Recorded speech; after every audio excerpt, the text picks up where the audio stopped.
Margaret here with Mud Run Guide, and I'm with Adam Kimble. Adam, the finale has happened of the wheel. This is our last wheel recap. Yeah, I'm kind of upset about that. I'm gonna miss these conversations that we get to have. It's fun. I know. Maybe we're just gonna have to, schedule our own just without recording. Yeah. I like that. But first, I gotta say, congratulations on making it 60 days of the wheel. You and Luke made it the full 60 days. I guess I want to start out with when you knew that last wheel turned, and I think we talked about it at the end of our little catch up last week, is that when that last wheel turned, you knew it was the end. Like, you just had to, at that point, hang on to the finish line to get there. So what was that like mentally, knowing that you're almost done? Yeah, as you know, I like to relate everything to ultra running. Yeah. And I mean, it was like getting to mile 80 in a 100-mile race. You know at that point, it's one thing if you don't get that far, but if you get to that point, it's kind of like you just stick it out no matter what, right? Mm-hmm. Even if it's not going well, you can walk. You can figure out a way to get 20 miles done pretty much, regardless of what's happening, unless there's like a serious injury or something. And so for me, going into those final 16 days, I thought, I know I'm not leaving here.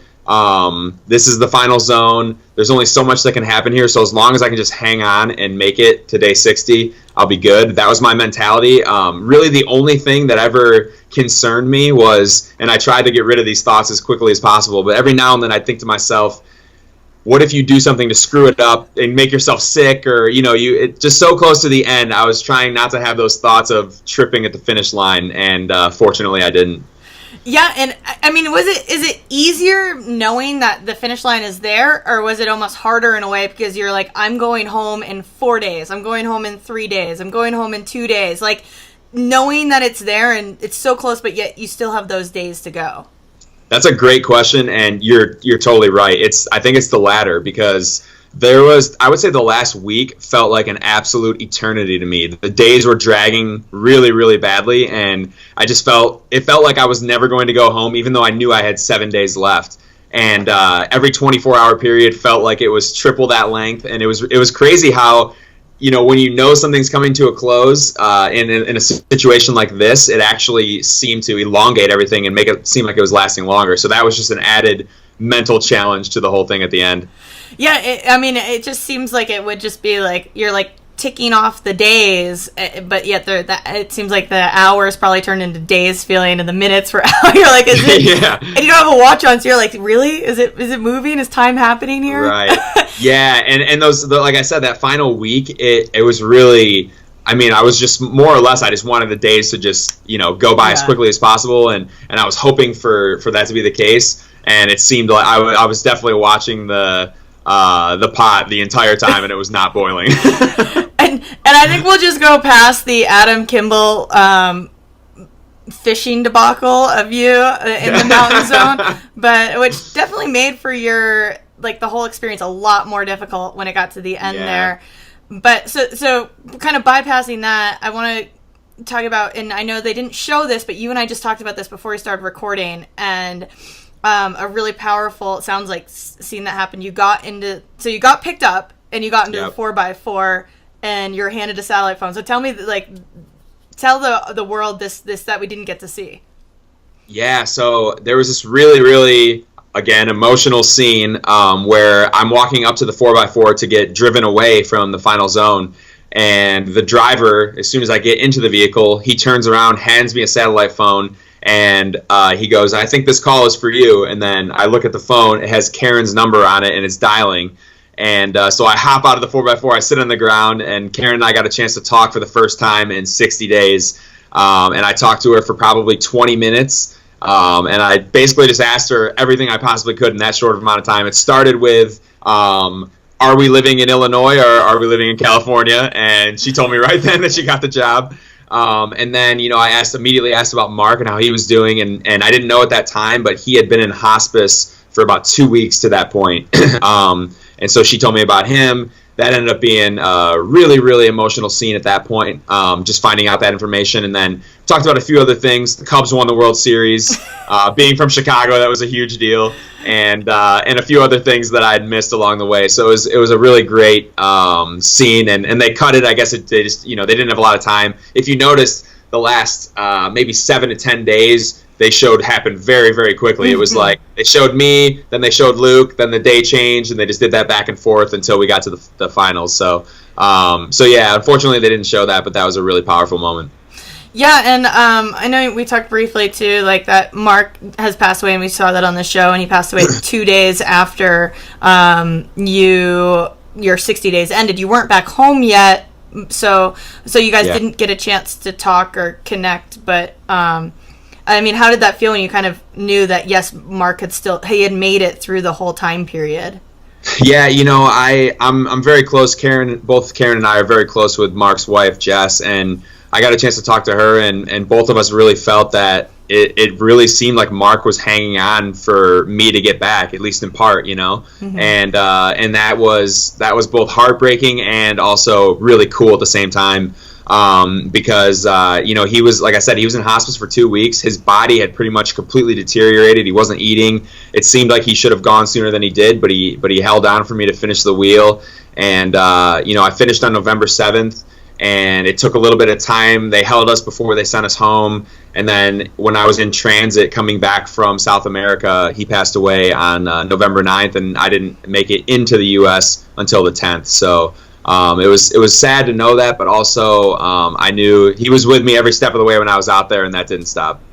Yeah. So I want to pivot to something that's a little bit more lighthearted, because that's kind of a heavy. I mean, it's such a heavy thing to have. But I want to talk a little bit about how, because you and I have talked about this in the weeks that off air. When you guys got back to the spot and you're in your hotel, I'm guessing, and wherever, were you in Santiago? Is that where you said you were? Santiago, yeah. So you're in Santiago, Chile, and all of a sudden you have, like, what must have seemed like a cornucopia of food in front of you. Do you want to talk a little bit about what happens when you've basically fasted for 60 days and then you have all the food in front of you? Yeah. Well, as you know, even if you fast for one day, you still have to adjust a little bit coming back from that. And I unfortunately didn't heed the advice of the production and crew that were with me traveling. Multiple times during that first day, people were saying, hey, maybe just take it easy. Try not to, I know you're really, really hungry, but try not to eat too much. And they continuously said that to me, and I unfortunately, to some degree, ignored them. Because I had this food that I did not have at my disposal for 60 days, and so it was rough. I actually, what ended up happening, and this is kind of gross, but the first night I ate so much that I was physically in a lot of pain, because it, like, my stomach was trying to expand and it couldn't, and so ultimately I ended up throwing up that night because I had just so much food in my system and I couldn't hold it down. And after talking to some of the other contestants, I don't know about all of them, but for sure, Josh, Luke, and Lindsay all made themselves sick the first opportunity they got to eat that first day. So I wasn't the only one, and it was kind of crazy. And then the other thing that was wild was that we were all putting on weight insanely fast. I think just the fact that we were eating at least 3 times a day, it was more than that, but at least 3 times a day again, I think that alone would have stacked on the weight. But I put on 20 pounds in a week. I lost 34 overall, and I put back 20 of it in a week. Wow. Josh had lost maybe 25 pounds or so, and he put all of that back on in 5 days. And I know that Lindsay and Luke both added on weight very quickly as well. So it's crazy how that played out. Yeah. So it just goes to show, like, how deprived your body was, and that as soon as it got any sort of nutrient, it was just like, we are holding on and we are never letting go. Yeah, exactly. I definitely. And it's funny. It was one of those things where I just knew I shouldn't be eating as much as I was, but my mind was telling me, eat everything you can get your hands on right now. So I want to ask too about what did it feel like when you and Karen reunited, when we saw that scene of you guys in the Reno airport? I mean, because you had spoken with her now, but there's something when you physically see each other, like, what did that feel like? And then I know Karen's over in the background, but I'm sure you guys have debriefed, but what did that feel like for her as well? Yeah, it was, I mean, I can't explain in words how incredibly great it was. With the extra days after I finished, it was 62 days that I hadn't seen her, and actually really more than that because there was 4 or 5 days after I flew out to LA and then from LA to South America on the front end. So nearly 70 days that we hadn't seen each other and or talked to each other, which made it even harder. So it was just I told her that I'm always happy to see you, but I've never in my life been happier to see her face live and in front of me. It was incredible. And it was overwhelming in a lot of ways because both of us had 2 months worth of things that we wanted to share with each other that we hadn't. And so it's like, where do you even start? I think we still, now this is several months later, I think we still don't, we still haven't fully hashed all of that out. We tried to do as much of it as we could, but then sometimes life gets in the way. So I think we still have some debriefing to do even now just because of so many things that happened during that time.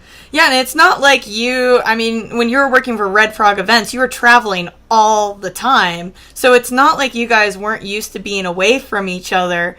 But I guess, can you talk about the difference between just traveling for work and still having that nighttime check-in or whatever, or text message to each other, at least hey, good night, love you, or whatever, right, versus that such a long period of time. Yeah, I can't even express in words the total polar opposite difference between those two, because when I was at Red Frog, sometimes I wouldn't see her for a few weeks. When we dated in college, there would be times I wouldn't see her for a few months. And that was tough, but nothing like this. It's like a completely, to have no idea what's going on with your significant other makes it that much harder. And I tried to, that was one of my defenses for people that, usually it was, like I said, friends and family that give me a hard time about getting emotional. I'd say, hey, you don't know how hard it is until you're isolated from everyone that you know. So it definitely took a much harder toll on me than I ever imagined it would. Yeah, so and I guess the biggest, the kind of the last thing is that now, the wheel's over. You've been home for a couple months now. What is been the biggest takeaway for you that sort of lingered that you've taken away from the wheel? Because I don't think they really delved into the episode much about what your takeaways were as some of the other people. So what was kind of what have you kind of taken from it that's carried with you? I would say 3 things. There's 3 things I really wanted to remain present to and never let kind of fall by the wayside. And those 3 things were appreciation for food, first off. I'd never been deprived of it in that way, and it was so painful and so difficult that it's given me a totally new perspective on food moving forward, both for myself and for others around the world that struggle with that, similar to what Lindsay said. The second thing is family. Spending time with family and friends. I still don't do the best job of this, but my goal is to always be as present as possible whenever I'm with anybody that I love. Friends and family, spending time with people. It's easy to let distractions and things get in the way, but I want to be there and be with them and let them know how much I appreciate them and love them when I'm with them. So there's that. And then the last thing is the simple things. Shelter, just a roof over your head, not having to worry about the elements outside because we're able to be indoors and have a roof over our head, and just appreciating that, even though it's something that most of us fortunately have every day. It's something that I always want to have appreciation for, and it's given me, again, a new perspective on that. And even the first time once I was done on the wheel, the very first flight that I took after that, I got off the plane and I said to the producers who were with me, I said, it's amazing right now that I don't have to be concerned about what the weather's doing outside. It was something for 2 whole months. Anytime I saw a storm brewing or it looked cold or hot, whatever it was, that affected me immediately. And for the first time in a long time, I was able to not have to worry so much about that. So those were the 3 biggest things that I took away. Wow. Yeah. So I guess what's next for you? And now that the wheel's over, if people still want to, because you're always up to something, so you're going to let us know what you're up to and then how people can kind of follow along with your next adventures.